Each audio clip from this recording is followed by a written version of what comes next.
your Sims 4 mod folder is currently in shambles, don't worry. What's up, boo? Welcome back to my channel. I hope you're having a great day. And if you're new to my channel, welcome to the dark side, because I'm about to show you how to fix your broken mod folders like a pro. And these are the tips that I use personally to fix my own game. So class is in session. Welcome to mod school. Let's go ahead and jump right in.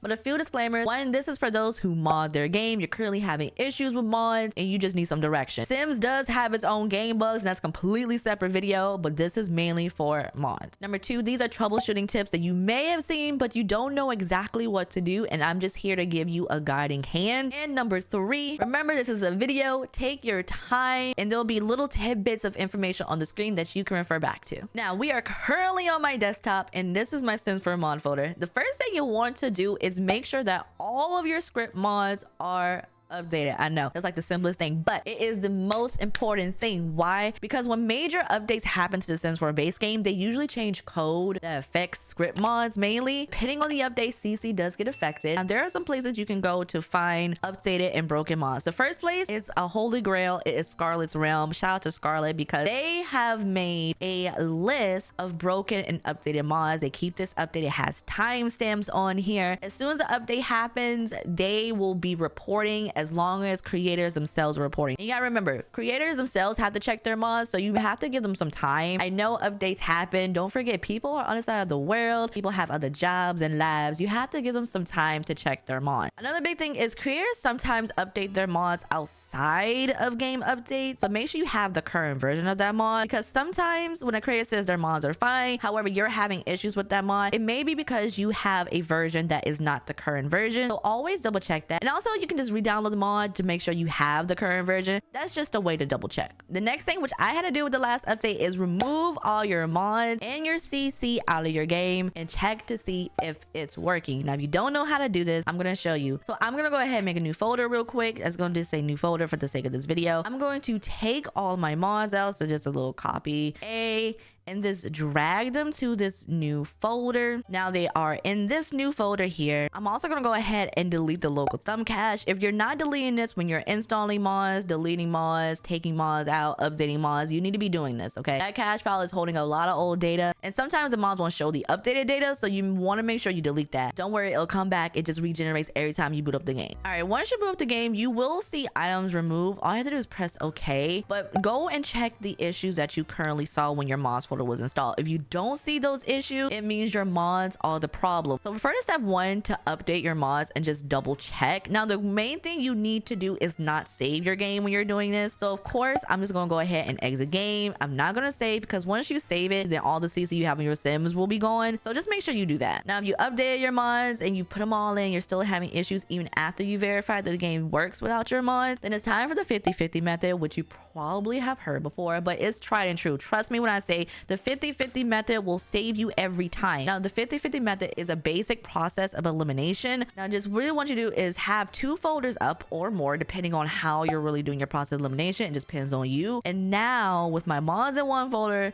the Sims in another, I'm just gonna go ahead and just take half, whatever percentage you think of. So basically, I'm just gonna take my script mods, copy them, and move them over to the mods folder. And then I'm gonna boot up the game and see if there's any issues. Now, if I do see any issues when I boot up the game, then that tells me the current mod folders installed have some mods that need to be addressed. So what you're gonna do is, if you have a lot, just go ahead and do process elimination again. So remove some mods back into that original folder, and then boot up the game again and see if the issue is still there. If it is, rinse and repeat. We'll move some more folders. Remember to always get rid of this local thumb cache, okay? You want to repeat these steps until you see that the issue was no longer there in the Sims, and then continue to process and eliminate until you narrow down which mods or folders has your issue. Update it or delete it if it's become obsolete or the creator just hasn't gotten around to update it. Again, this is a process of elimination. It's gonna be a lot of deleting folders, opening up your game, looking to see if you have issues, closing your game, etc, etc. Another thing is to please remove any broken or obsolete mods in the Sims 4. I know you probably said you cannot play the Sim without mods in there. However, at this point, if your game is not working with mods in and it works without your mods are the problem. them, you have to remove them because there is no way you can play your game without updating the mod or removing it completely. The last thing, and this is sort of along the lines of the game is not really functioning even without mods installed, you can go to The Sims 4, make sure your mods folder is completely clean, there's no mods in there, no CC, nothing, and go to manage and then do a game repair. This will essentially bring back all the original files of The Sims 4. What you want to do before you do this is to back up your saves and back up your Troi folder. So what I mean that is go to your saves folder. This has all your save data in here. So you like your storylines, your Sims, all that good stuff. Take this folder, copy it, save it, put it somewhere else. Same thing with your Troi folder. This has all your lots and your sim info in here. Take this folder, copy it, place it somewhere else, and then run a game repair. All right, if you did any adjustments to your game files like sunblind for lighting, this will overwrite it. You'll have to redo it again once it's done. Like, make sure you have things backed up that you don't want to lose just in case before you run a game repair. I didn't personally have to do this recently, however I've been known to do it from time to time just in case. If you don't want to go through all this, once a game update happens and you see everything just on fire, you can play it offline mode. If you go to the EA app store, you can click on go offline. It's right here. If your game does update and your folder's in shambles, check to make sure script mods are updated. Use Scarlet's Realm, use my Discord,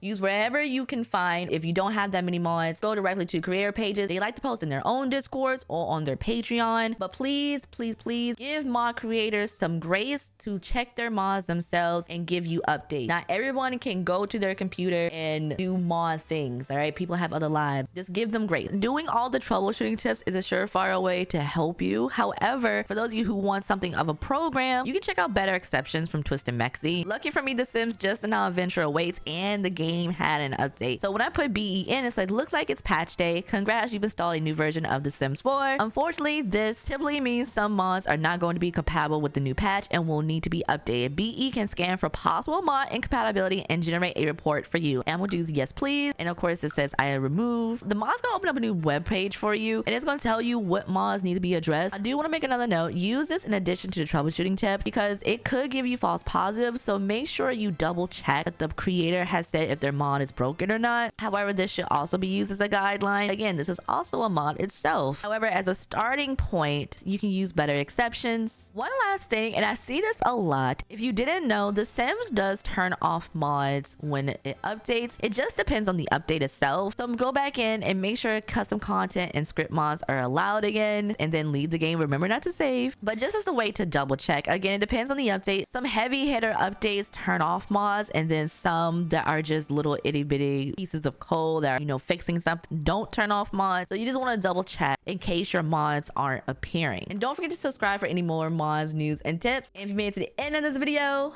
put the check mark emoji, and I'll see you next time. Bye, boo.